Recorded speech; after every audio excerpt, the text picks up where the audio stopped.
Legislativo amplia a transparência das despesas dos gabinetes de vereadores. A analista tributária esclarece dúvidas sobre certificação da cadeia logística.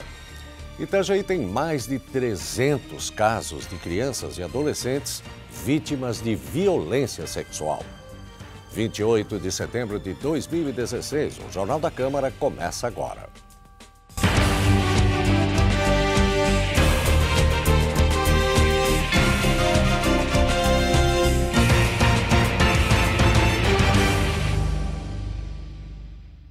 Boa noite. Dia 1º de outubro é o Dia do Idoso. Para comemorar a data, os usuários do Centro de Convivência do Idoso participam do Baile da Terceira Idade amanhã, dia 29, das 2 às 4 da tarde. A comemoração antecipada vai promover a integração de mais de 200 idosos. O Centro de Convivência do Idoso fica na Rua Carolina Vailate, no bairro São Judas. Já na sexta-feira, dia 30, véspera do Dia do Idoso, o Baile da Terceira Idade vai ser no Centro de Múltiplo Uso Helena da Costa Moraes Gonzaga, no Costa Cavalcante. O evento começa às 1h30 e segue até às 5h30 da tarde. O endereço é Rua Sergipe, número 71. A Câmara de Vereadores de Itajaí amplia ainda mais a transparência das despesas dos gabinetes. Dados referentes aos gastos e reembolsos estão disponíveis no site do Legislativo. Está cada vez mais frequente a procura por informações sobre as despesas do Poder Legislativo. Além da escolha de seus representantes, os eleitores têm buscado a participação cidadã também no acompanhamento do trabalho dos agentes públicos e nos gastos que cada vereador tem com diárias, telefonia fixa e móvel e material de expediente, entre outros. E a Câmara de Vereadores de Itajaí tem trabalhado para que essas informações fiquem cada vez mais acessíveis. Para garantir a transparência, a Câmara tem lançado no site informações detalhadas das despesas e agora, inclusive, especificando os reembolsos em caso de que algum gasto exceda o limite estabelecido por instruções normativas. Nós temos hoje um novo modelo de gestão, né? A administração pública brasileira passa por essa fase de mudança, não é só Itajaí. E o que se busca é transparência e eficiência, como eu estava falando.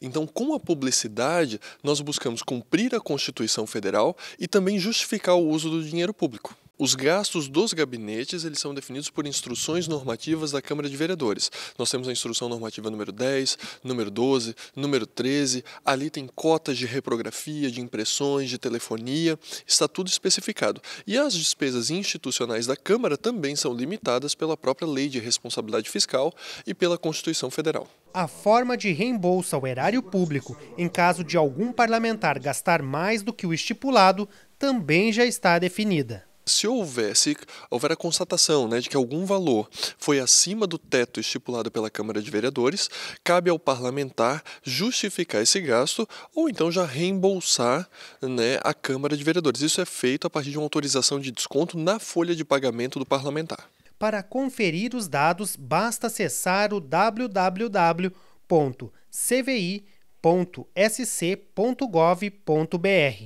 e no menu superior do site clicar em Transparência, Despesas, Gabinetes. Depois, é só selecionar o período e o gabinete do vereador do qual deseja obter as informações. Além disso, outros dados sobre os gastos do Legislativo Municipal também estão disponíveis na internet. O site da Câmara de Vereadores busca ser o mais transparente, eficaz e com acesso fácil também, porque não adianta só ter a informação e criar atalhos infinitos ali que não permitem o acesso do cidadão. Então nós buscamos transparência, eficiência e moralidade. A partir do site, no nosso portal da transparência, o cidadão pode localizar todas as despesas dos gabinetes de cada vereador e por categoria. Então impressões, passagem aérea, diárias, telefone celular, telefone fixo ou qualquer outro material de expediente, qualquer despesa está ali na tabela completa mês a mês. Para evitar equívocos ou informações desatualizadas, a recomendação é de que os dados sejam buscados diretamente nas fontes oficiais. Dúvidas podem ser esclarecidas pelo e-mail ouvidoria@cvi.sc.gov.br ou pelo telefone gratuito 0800 648 3040. O site ele é já todo montado para dar publicidade. Então, quando nós alimentamos ali mensalmente as informações, é para que não haja deturpação política, para que não haja outro interesse que não público. Então, se houver necessidade ou interesse em obter algum dado, vá direto na fonte oficial. A Câmara de Itajaí quer auxiliar na agilidade e confiabilidade das empresas de exportação e importação sediadas no município. Para isso, realizou uma palestra sobre a Certificação Internacional de Operador Econômico Autorizado, o OEA, e as empresas que possuem a certificação devem seguir medidas de segurança das cargas e de regularidade tributária. No plenário da Câmara de Vereadores de Itajaí, representantes da cadeia logística de exportação e importação ouviram a analista tributária da Receita Federal, Elaine da Costa, expor os benefícios e os passos a serem seguidos para que as empresas conquistem a certificação OEA, Operador Econômico Autorizado. Conforme a palestrante, ao ser um OEA, o operador tem agilidade na liberação de sua carga, pois é cumpridor das determinações que a certificação exige. Essa empresa ela vai ter que ter uma série de procedimentos para garantir que a carga, muitas vezes fechada lá no container, na hora da saída dessa empresa, seja a mesma que chega no porto e do porto seja o mesmo que está embarcando, né? Então, existe uma série de procedimentos a serem adotados, lacres,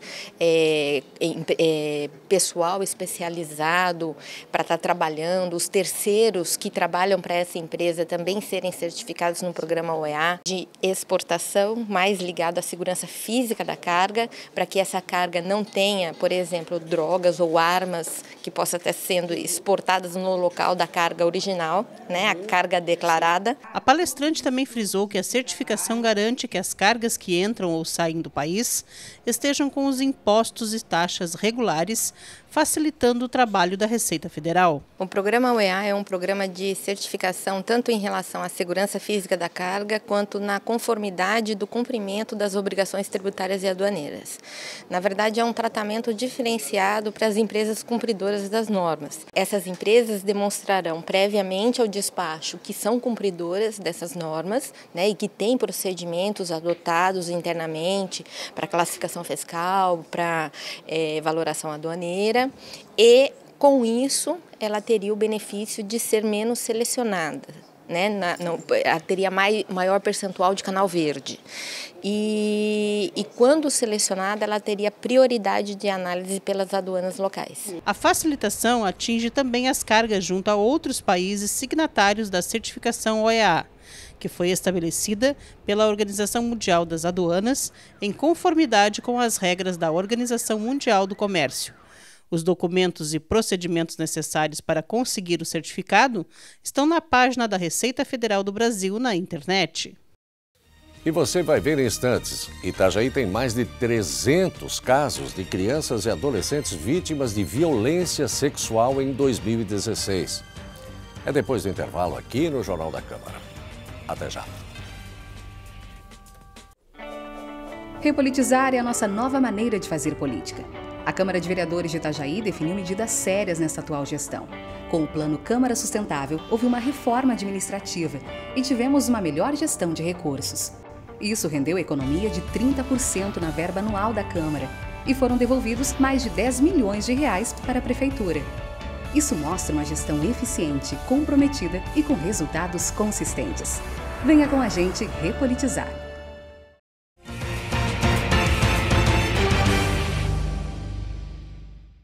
No dia 22 de setembro, quando foi celebrado o Dia Mundial Sem Carro, a Câmara de Itajaí realizou uma campanha entre os colaboradores para estimular o uso de um transporte alternativo e as caronas solidárias. O objetivo foi reduzir o uso de veículos poluentes, estimulando a melhoria da mobilidade urbana. Com a ação, 31 veículos de servidores e vereadores deixaram de circular na cidade. Na semana passada também foi comemorada a Semana do Trânsito, com diversas atividades de conscientização em Itajaí. A programação contou com uma blitz educativa realizada pela Secretaria de Segurança, com a participação da equipe do Centro de Educação Infantil Rosana Aparecida de Souza. As atividades da Semana Nacional do Trânsito em Itajaí visaram conscientizar os motoristas para tornar mais seguro o trânsito da cidade. O mote desse ano da campanha é Seja Mais Um por um Trânsito Mais Seguro. Nós somos mais um. Cada um de nós, se fosse mais um por um trânsito mais seguro, nos cobrando essa responsabilidade, verificando que quando tu é respeitoso com o outro, tu não te agride e tu não agride ao outro e tu torna um trânsito mais seguro no dia a dia. A intenção de Seja Mais Um por um Trânsito Mais Seguro é essa. Entre as ações, a Blitz Educativa mobilizou a equipe do Centro de Educação Infantil Rosana Aparecida de Souza, na rua Felipe Reiser, no bairro São João, com auxílio dos agentes de trânsito. E hoje a gente está fazendo essa Blitz Educativa. Os professores, as agentes, a direção, em prol que a gente tenha um trânsito mais seguro. Esse é o nosso objetivo. A única forma seria através das escolas, porque é ali que está o nosso futuro condutor de veículo. E também, o incentivador, porque a criança cobra do pai. Pai não pode usar o celular, pai tem que colocar o cinto, mãe, cuidado com, com a cadeirinha. E essa série de necessidades que fazem que o trânsito seja mais seguro. E a criança é o grande incentivador. Quando tu está trabalhando com a criança, tu está trabalhando com o planejamento futuro, e que vai viabilizar um trânsito mais seguro, tenho essa certeza. Com a Blitz Educativa, a equipe do Centro de Educação Infantil espera mais cuidado dos motoristas que trafegam pelo local. Devido à quantidade de trânsito, do fluxo, e ser uma via muito rápida, passar muitos caminhões, muitos carros, só a faixa de pedestre não está colaborando, não está facilitando, que as pessoas, infelizmente, ainda não param para os pais passarem com as crianças, carregam os bebês no colo, é uma creche que atende de 0 até 5 anos, então as crianças não vêm sozinhas, elas vêm com os pais. Então a gente pede assim que toda a comunidade em geral, inclusive até os próprios pais, que respeitem as leis de trânsito. Ande a 50 por hora, na faixa de pedestre, passe, pare para as pessoas passarem e assim a gente consegue ter um trânsito mais seguro, para que não haja nenhum acidente. Essa é a nossa preocupação. Nos primeiros 9 meses deste ano, Itajaí já registrou 386 casos de abuso e violência sexual contra crianças e adolescentes. Os dados foram apresentados no seminário organizado pelo CONDICA para lembrar o Dia Estadual de Combate à Violência e à Exploração Sexual Infanto-Juvenil. O Conselho Municipal de Direitos da Criança e Adolescente, o CONDICA, organizou no dia 23 de setembro o seminário para discutir o combate à violência e à exploração sexual infanto-juvenil. Conforme a presidente do Conselho, a data se insere no calendário estadual sobre o tema e visa agregar forças entre os vários setores que trabalham com crianças e adolescentes a fim de coibir o abuso e a violência sexual. É articular todas as redes que trabalham em relação a essa política, com o objetivo de minimizar, articular, criar protocolos de violência, para que a gente sabe da complexidade que é a violência sexual. Mas se a gente junta aqui os atores que atuam com essa demanda, a gente pode criar aí nós temos que criar agora um plano decenal de atendimento à criança e adolescente por 10 anos. E a gente sabe que o índice de violência sexual é um índice altíssimo. Então hoje o objetivo é aqui juntar a rede para que a gente possa minimizar essa violência. Quando você fala na rede, que atores estão inseridos? Que tipo? Saúde, educação, assistência? Todos. As políticas principais onde a criança está inserida, essas que você citou, Conselho Tutelar, o CREAS, o CRAS, onde as famílias são atendidas, a delegacia, onde recebe essas denúncias. Então que a gente possa articular essa rede junto com o Conselho de Direitos que norteia essa política para que a gente possa garantir e minimizar essa violência aí. No encontro foram apresentados dados sobre abusos e violência sexual contra crianças e adolescentes, coletados junto às delegacias de Itajaí, de janeiro a 15 de setembro de 2016. A Delegacia da Mulher e da Criança teve 218 casos atendidos. Já na Central de Polícia, foram feitos 168 boletins de ocorrência, o que totaliza 386 casos registrados em Itajaí. Conforme as especialistas que participaram do seminário, as leis trouxeram avanços, mas ainda estão longe de serem eficazes na proteção contra esse tipo de violência que foi construída histórica e culturalmente no país. Numa sociedade que é marcadamente a nossa sociedade brasileira, que privilegia e que de certa forma cultua a questão da violência, de todas as formas de violência, e que nós, desde 1988, então nós temos constantemente reordenado o nosso ordenamento jurídico, as leis, né, e, consequentemente, as políticas públicas, que são os instrumentos de enfrentamento, que vai muito ao encontro do reconhecimento da criança e adolescente como sujeito de direito e não como objeto, né, dos adultos em qualquer relação social. O combate passa pela mudança cultural, pois a ocorrência de violência sexual contra crianças e adolescentes não distingue cidade ou campo, nem classe social. Essa violência sexual existe tanto na zona rural como na zona urbana. Na zona rural, até um certo tempo atrás, era mais difícil você detectar, até por uma questão de comunicação, certo? As casas mais distantes uma das outras, as famílias muito mais fechadas nesse sentido, só que essa violência está em todos os lugares. Ela pulula em todos os lugares, dentro das casas, principalmente dentro das casas. Nós estamos falando aqui da ideia do privado, né? No Brasil, a gente tem essa diferenciação muito grande entre o público e o privado. Existe aquilo que a Greta Thunberg chama de uma hipocrisia social, em que as pessoas não têm coragem de versar, de trabalhar e dialogar sobre essa questão. E mais importante do que isso, a gente não pode simplesmente falar de vítima e agressor, porque existe todo um comportamento social e cultural de brasileiros e brasileiras que também condiciona as pessoas a se comportarem desta forma. E o Jornal da Câmara de hoje fica por aqui, mas você também pode assistir a esta edição pelo YouTube no canal da Câmara de Vereadores de Itajaí. Excelente noite e até amanhã.